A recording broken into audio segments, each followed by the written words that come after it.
Ջերմուկի զորամասում 19-ամյա զինվորի սպայի կողմից ծեծի ենթարկվելու մասին իրավապաշտպան Ժաննա Ալեքսանյանի հայտնած տեղեկությունը շտապ հերքել է Պաշտպանության նախարարությունը։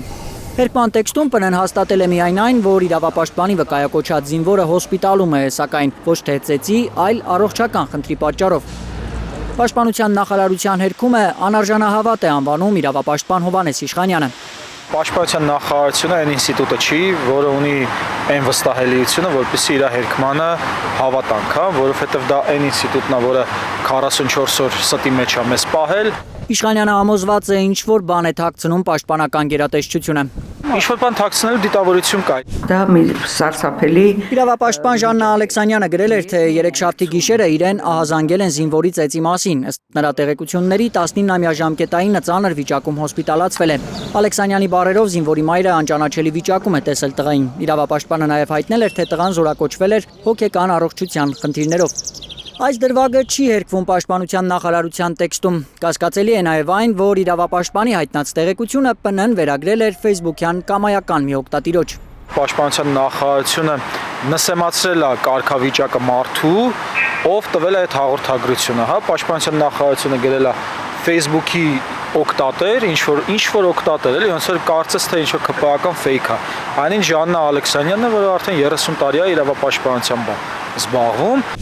Իրավունքների պաշտպանության տասնամյակների փորձ ունեցող Ալեքսանյանը իր գրառման մեջ օմբուդսմենին խնդրել էր արձագանքել իրավիճակին։ Պաշտպանության նախարարությունն էլ հայտարարել էր, թե պատրաստ է ՄԻՊ գրասենյակի անձնակազմին հոսպիտալում ներկայացնել իրավիճակը։ Հարցին, թե արդյոք ՄԻՊ գրասենյակի ներկայացուցիչները եղել են հոսպիտալում, գրասենյակից ուղիղ չպատասխանեցին, միայն հայտնեցին, թե իրավասությունների շրջանակում գործողություններ են իրականացվում։ Իրավապաշտպան Հովհաննես Իշխանյանի կարծիքով ավելի ճիշտ կլինի, որ անկախ իրավապաշտպանների խմբի ՊՆ-ն ուղեկցի հոսպիտալ։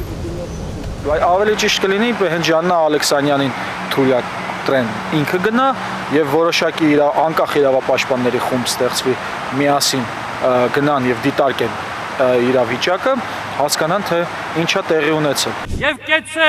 Հայաստանի Հանրապետությունը։ Բանակում ոչ կանոնադրային իրավիճակների նկատմամբ ավելի զգայուն է հասարակությունը վերջին տարիների ցավալի վիճակագրությունը տեսնելուց հետո, կարծում է իրավապաշտպանը։ Հելսինկյան քաղաքացիական ասամբլեայի Վանաձորի գրասենյակը նախորդ շաբաթ հրապարակած զեկույցում հայտնել է, որ 2018-ից 2025 թվականներին 427 զինվոր է մահացել ոչ մարտական պայմաններում։ Պետք է սուտասանը փոխվի, պետք է գերագույն հրամանատարը փոխվի, պետք է այդ նախարարը փոխվի, որ սկսի վերականգնել այդ ինստիտուտը իր վստահելիությունը։ Այս տարվա առաջին 7 ամիսների վիճակագրությունը նույնպես ներկայացրել է Հելսինկյան քաղաքացիական ասամբլեայի Վանաձորի գրասենյակը։ 30 զինվոր է մահացել 2026 թվականին։ Այսօր Փաշինյանն ասել է, թե սպաները նույնպես մեղավոր են բանակում տեղի ունեցող ոչ կանոնադրային երևույթների համար, բայց ավելի շատ հասարակությունն է մեղավոր։ Սպայական կազմը իր մեղավորությունը ունի, բայց ելի եմ ասում, ամեն առանձին դեպք պետք է առանձին դիտվի։ Ինչպես կոտրել բանակում մահերի անվերջ թվացող շղթան, հարցնում են լրագրողները Փաշինյանին։ Ես դրա լուծումը տեսնում եմ մեր հանրության սոցիալ-հոգեբանության փոփոխության մեջ։ Իրավապաշտպան Հովհաննես Իշխանյանը հեգնում է Փաշինյանը կարողանա վերացնել բանակի խնդիրները, երբ բանակը վերացնի։ Գիտեք ինքը ոնց կլուծի մարտական, ոչ մարտական պայմաններում մահերի խնդիրը։ Կվերացնի բանակը։ Բանակում ողբերգական վիճակագրության ֆոնին Զինուժի գլխավոր շտաբի պետի մասնակցությամբ մի հանդիպման մասին է հայտնել Պաշտպանության նախարարությունը։ Մենք յուրաքանչյուրս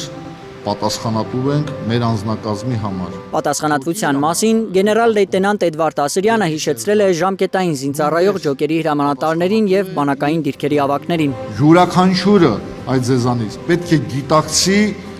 որ իր կատարած ճիշտ աշխատանքի գործունեության արդյունքում է ապահովվում Հայաստանի Հանրապետության բանակի առջև դրված խնդրի կատարումը։